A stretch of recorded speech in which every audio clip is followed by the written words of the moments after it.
Hello and welcome to the 4-Year Starters Daily Lineup. It's Friday, June 16th, and we've got some exciting news to cover in today's episode. But before we dive into the world of sports, here's a fun fact about today's date. Did you know that on this day in 1884, the first roller coaster in America opened at Coney Island in Brooklyn, New York? It was called the Switchback Railway and traveled at a whopping 6 miles per hour. Now, back to the current world of sports. In our first story, we'll be discussing the return of Gregg Berhalter as the USMNT coach through the 2026 World Cup. As one of the most successful coaches in MLS history, Berhalter brings a wealth of knowledge and experience to the national team. We can't wait to see what he has in store for the future of U.S. soccer. In our second story, we'll be talking about the incredible performance by Rickie Fowler and Xander Schauffele at the U.S. Open.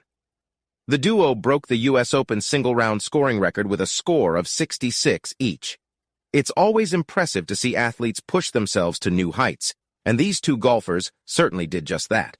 So, sit back, relax, and get ready for some exciting sports talk on the 4-Year Starters Daily Lineup.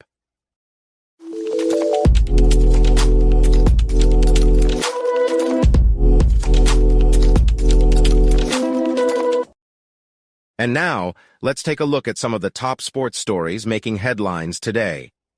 In Denver, the Nuggets NBA Championship Parade was a day to remember for the team and its fans, as they celebrated their historic win with unforgettable moments, speeches, and emotional memories.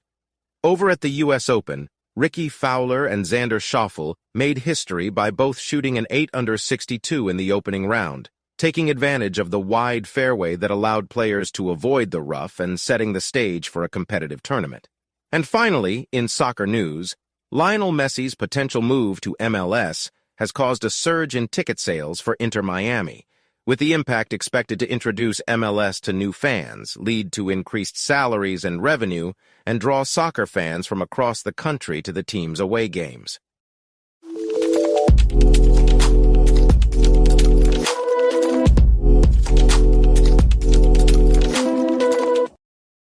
According to multiple sources, Gregg Berhalter is set to return as the coach of the United States men's national team, leading the team through the 2026 World Cup. Berhalter previously coached the team from 2018 to 2023, leading them to 2 CONCACAF titles, the Nations League, 2019 to 20, and the Gold Cup, 2021, and to qualification for the 2022 FIFA World Cup, where they advanced to the knockout stage. Despite a controversial end to his tenure, Berhalter's record of November 12, 37 gives him the highest win percentage of any USMNT coach. Berhalter's return is expected to be announced by the United States Soccer Federation, USSF, on Friday. Berhalter had stepped away from the team at the end of December when his contract expired, and the USSF had been searching for a new coach since then. However, controversy erupted around Berhalter when allegations of domestic violence against him from 1991 involving his now wife were made public. After an investigation, the USSF confirmed that Berhalter was still a candidate for the job, and the position remained vacant until now. Berhalter's return was unexpected, as his contract was allowed to expire after the World Cup due in part to issues with player Gio Reyna. However, Berhalter's record and success with the team made him a strong candidate for the job. The search for a new coach had been criticized by fans and media alike, with some finding humor in the fact that the search took 13 months only to result in Berhalter's rehiring. The USMNT has exciting young talent, but fans have expressed frustration that the USSF is wasting this generation with Berhalter as their coach. The process of finding a national team manager has been criticized, with some finding humor in the fact that the search took 13 months only to result in Berhalter's rehiring. While Berhalter's return may be controversial, his previous success with the team suggests that he may be the best candidate for the job. In conclusion, Gregg Berhalter will return as the head coach of the United States men's national team through the 2026 World Cup. Despite controversy surrounding his previous tenure, Berhalter's record and success with the team make him a strong candidate for the job. While his return may be controversial, his previous success with the team suggests that he may be the best candidate for the job.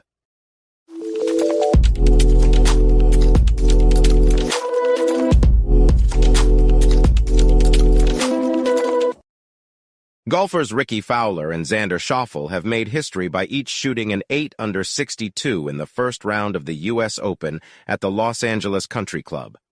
The record-breaking round set a new record for the lowest score in the history of the U.S. Open and tied the record for the lowest score ever shot in any major championship. Fowler made 10 birdies, setting a new U.S. Open record for most birdies in a single round, while Schauffele managed a bogey-free round with 3 birdies over his first 9 holes and birdied 3 of his last 4 holes to match Fowler.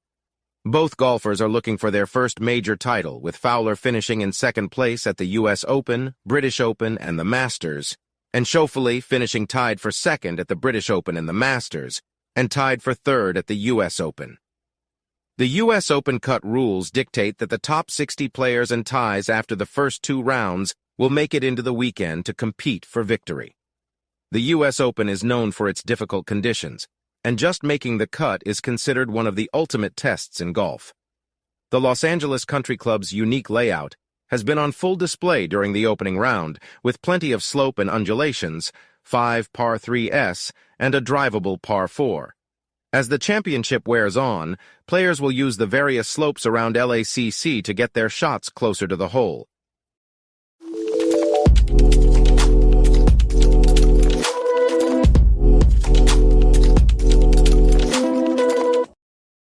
And there you have it, folks. Another thrilling episode of 4-Year Starter comes to an end.